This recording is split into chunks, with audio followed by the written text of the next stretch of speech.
Sherrie Price Clark of Storehouse Media. Sherrie, how are you? And I'm excited about our guest today. I'm just blown away with what he did, and it's so interesting. What a creative gentleman we have on the guest as our guest today.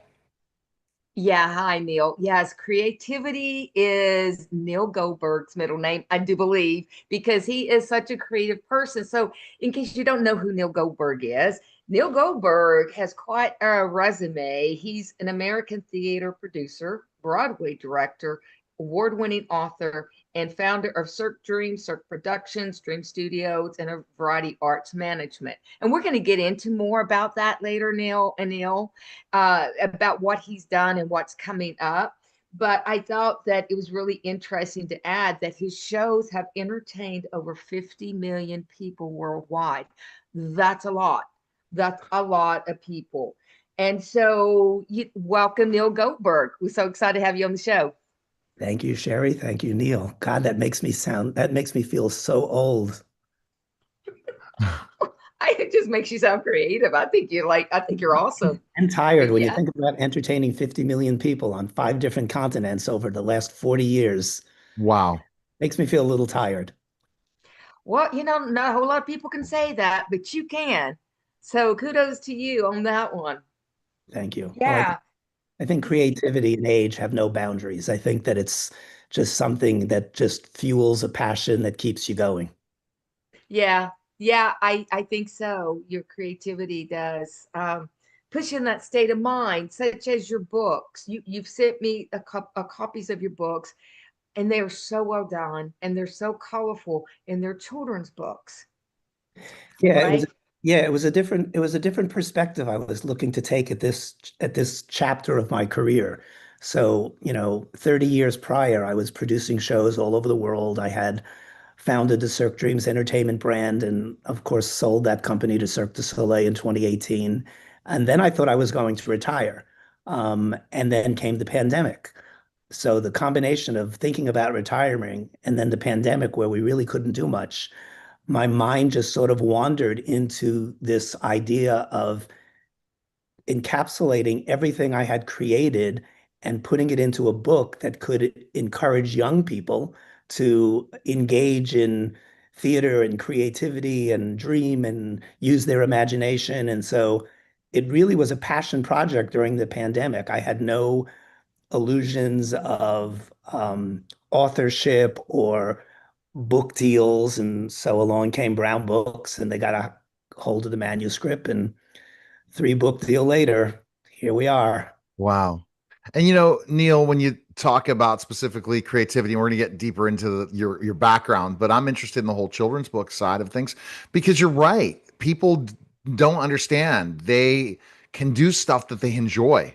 They don't have to pick a job that they don't enjoy. They can pick a career or they can be creative in ways. And through the arts, it absolutely can do so many different things. A lot of people end up, maybe not acting or not, they go into other things, but performing gives you the confidence to perform in anything. I don't know, Neil, if you know this, I'm a former professional wrestler. So I wrestled in the minor leagues of pro wrestling. The Rock wore my knee pads back when before he was The Rock.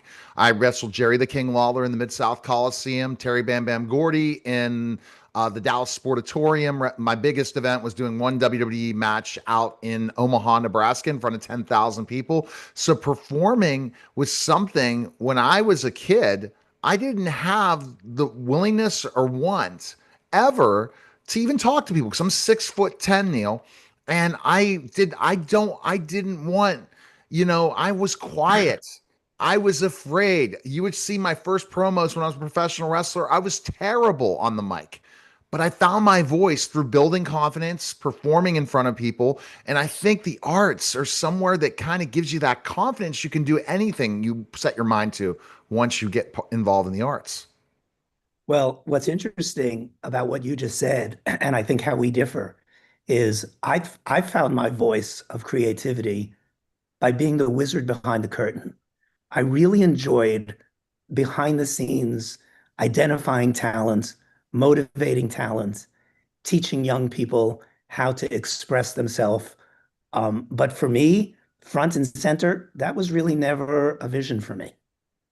but that's still a creativity because you want your performers that can go on to other things in their lives because they had the ability to perform. Think of how many things, if kids are not able to express themselves, how they're going to have difficulty in life. I agree. And that's part of the tools that I think that I assist young people and even audiences and that attend my shows and seeing.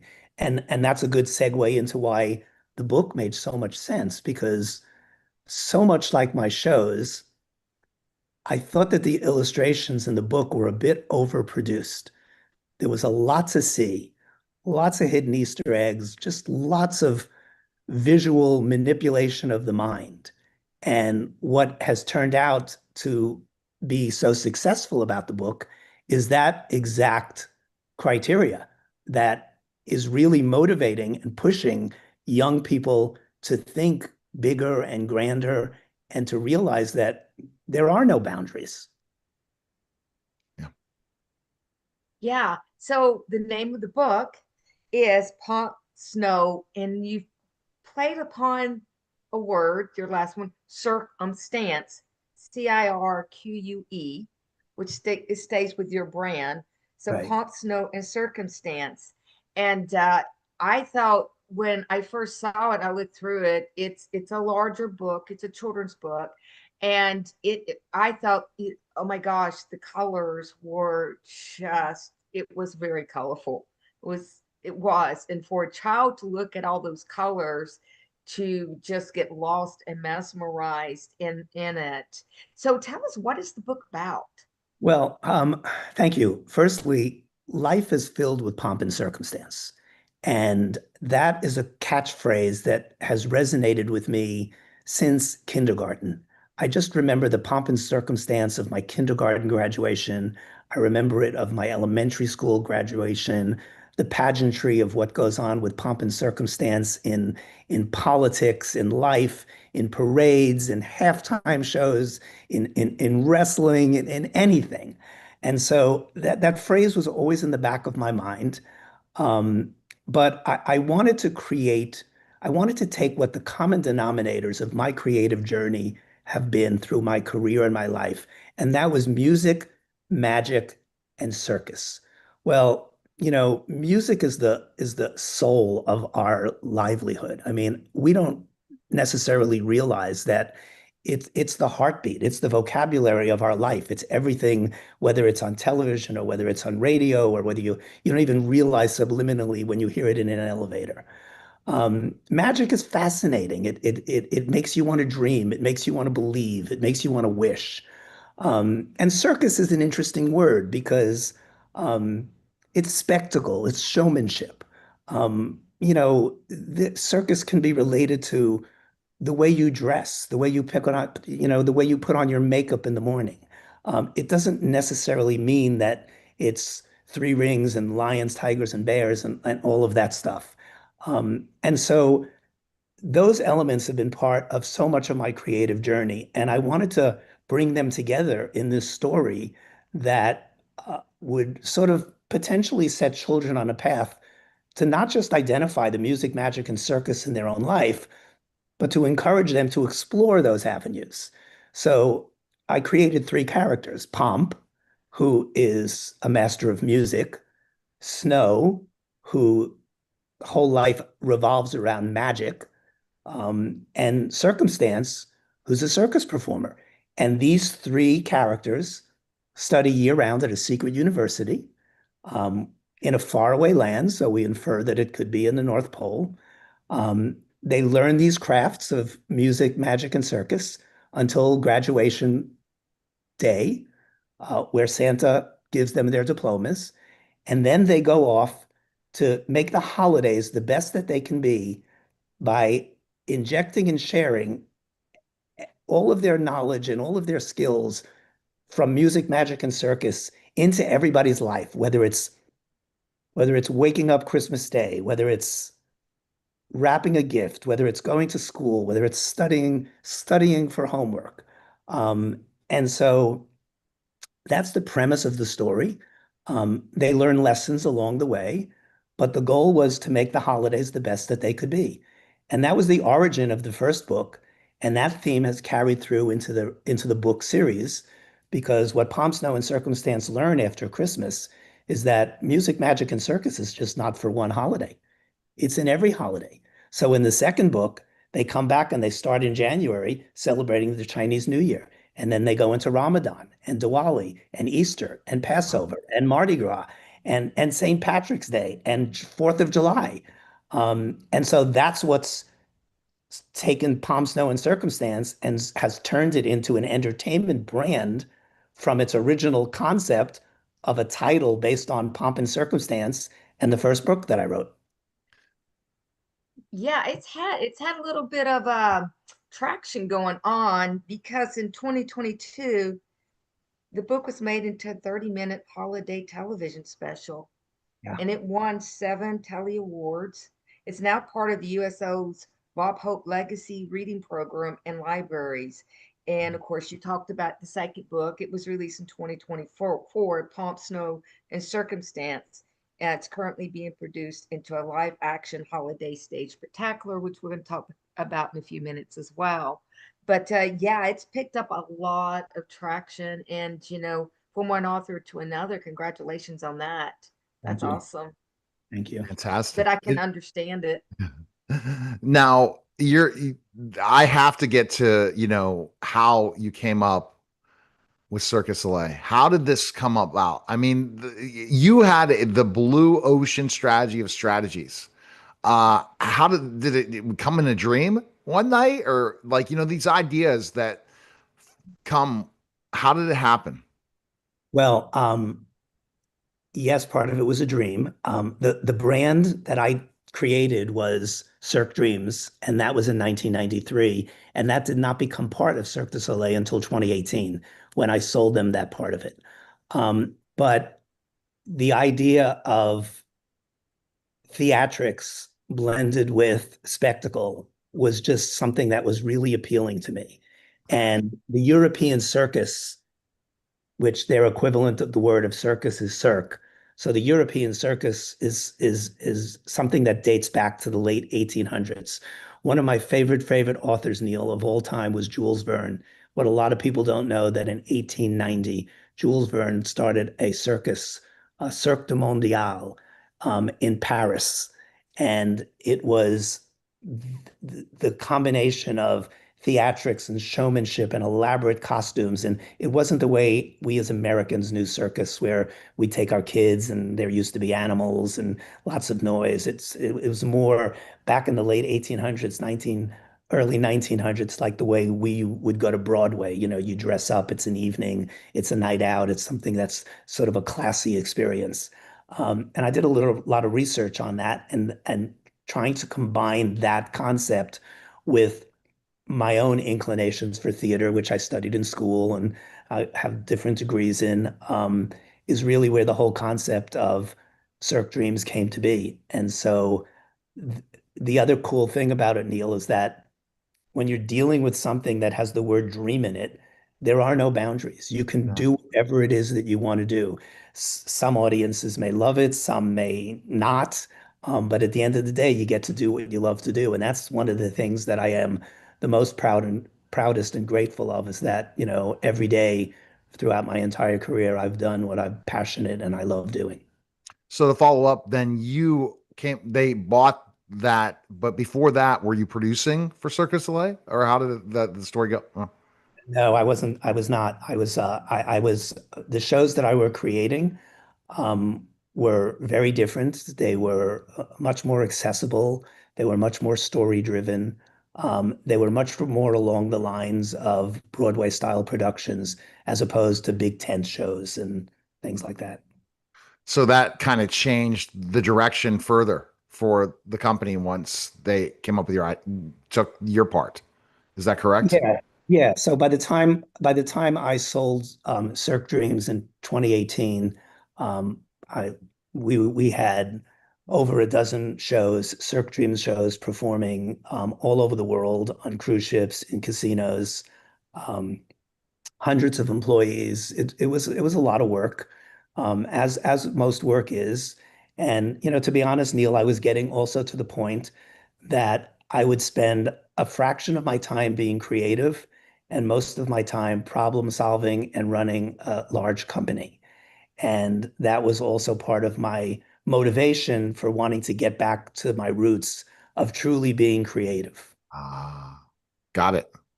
Because once you figure out what you really love and you're losing that oomph as you grew, you're like, I got to go back to my grassroots in so many ways.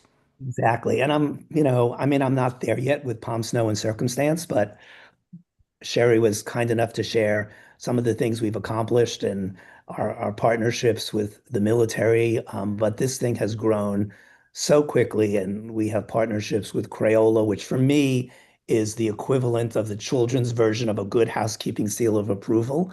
But more importantly, we're on development of an animated television series.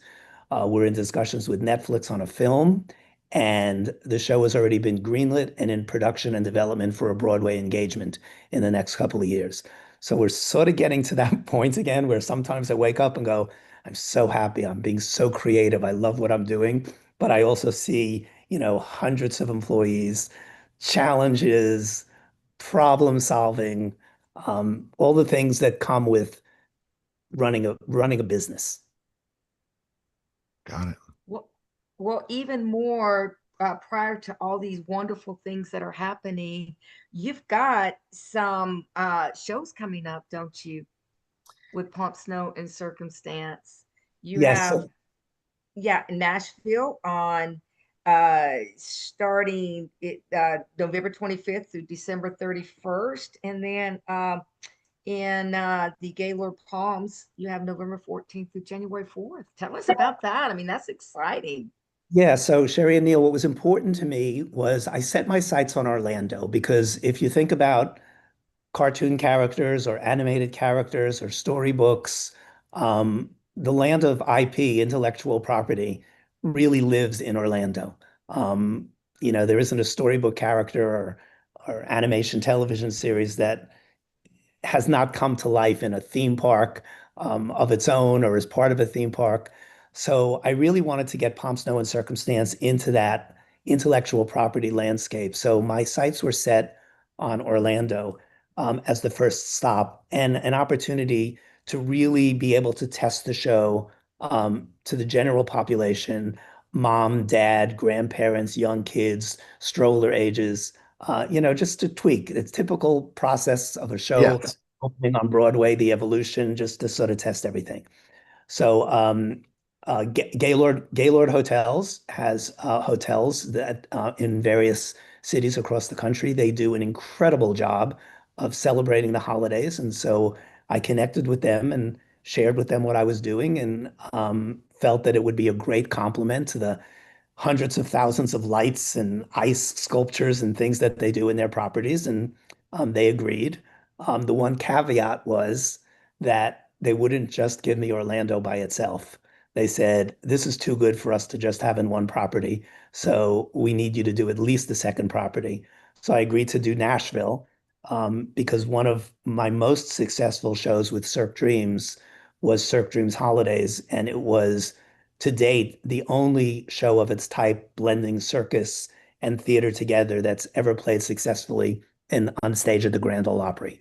Oh, So, wow. so the market, the audiences, they know me there. They're aware of the caliber and my style of show production and entertainment. So that's how we wound up with Orlando and Nashville, and of course spread them out. Orlando opens on the 14th, and then that piggybacks once we get that show open. We go to Nashville, and that one opens on the 25th. But during that 6, 7 week period where both those shows are open, there will be somewhere near 1 million people that will come in contact with Pomp Snow and Circumstance, the characters, the brand, the merchandise line. I mean, I can't believe I'm excited about merchandise because I'm a Yeah. t-shirt jeans kind of guy, but these characters are so Mm. colorful and they're so engaging. And so socks and t-shirts and hats and keychains and it's an entire experience. It totally is. Wow. And you think about it that you're getting back again and creating something again. But this is something that you really see as a passion for you. This the side of entertainment you're going now.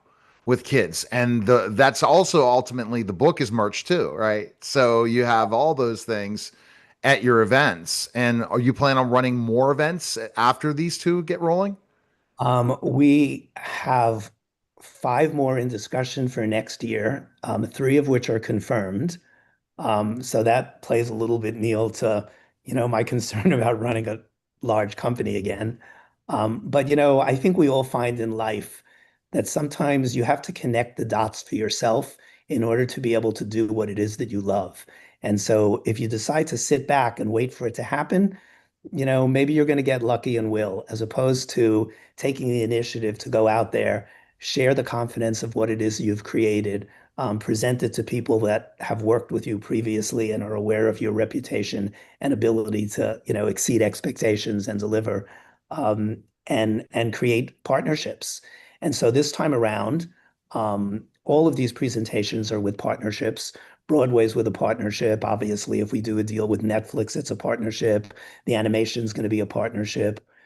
So that lightens the load a little bit, but I want to get back to a little. I just want to touch a little more on the youthful aspect and the teaching part, because we started off by my sharing how important that was to me, and along the way I never lose that. And so, as an example, we're just finalizing a deal with the Orlando school system with their magnet schools and performing arts schools, where I have created this costume contest inspired by young dreamers' imagination of what they think a costume will look like or should look like in a Pomp, Snow, and Circumstance show.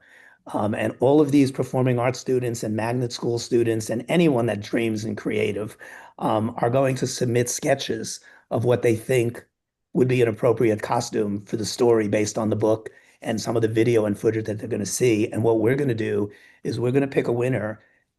We're going to make that costume. We're going to put it in the show, invite them and their family and their teachers to see the costume when it debuts in the show, either in Orlando or Nashville, and then the costume's going to go to Broadway. So talk about making a young person's dream come true and inspiring them.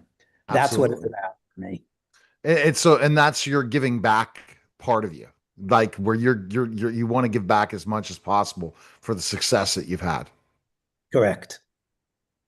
That's just so what a portfolio to start your life out with. As present your portfolio of your accomplishments or out of high school, and they've got this costume for your shows. And I remember you talking about, how theater, that was your passion. You loved theater, before. And I just, this is super exciting. I wanted to ask you, when you talk about the shows coming up, you describe them as an immersive experience. How, give us the context of that with these shows. I'm so glad, Sherrie, that you brought that up, because there was no point for me, Neil, to go back into the entertainment landscape unless I was going to bring something new to the table. And Pomp, Snow, and Circumstance as an IP was not, for me, that unique newness that was going to make a difference. So what I've done in both of these experiences is I've set the stages rather than when you go to see a show and you sit in an audience and you look at the stage ahead of you.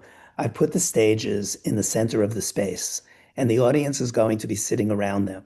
And I've spent the last year with an animation studio taking the pages of the storybook and animating them. So our stage set and environment is going to be all LED, and the animation of the pages of the storybook are going to be projected on the LED, synchronized with the live artistry and action in the center stage. So it's going to feel as if you are sitting inside the storybook as opposed to sitting in a theater. That's just one way that it's going to be immersive. That's fantastic. That creativity, I that's mean, your creative. creativity, I just see it. I'm like, wow.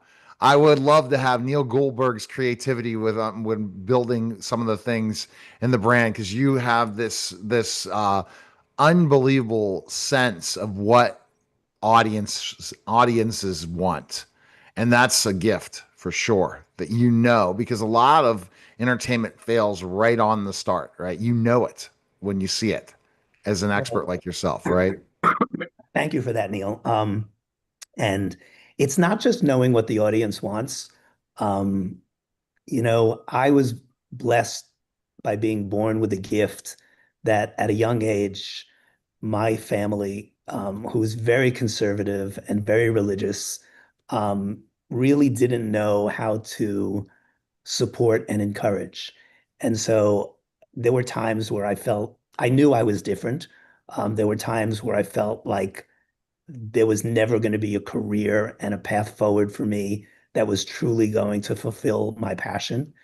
And so I've learned through this journey, similar to yourself in our conversation, our dialogue earlier, where you didn't have the confidence to speak in front of a mic and it took you time to get there. The most important thing I've learned on this journey is to believe in myself. And it took a long time to get there. I'm not going to say my 20s or 30s. It's even long after that.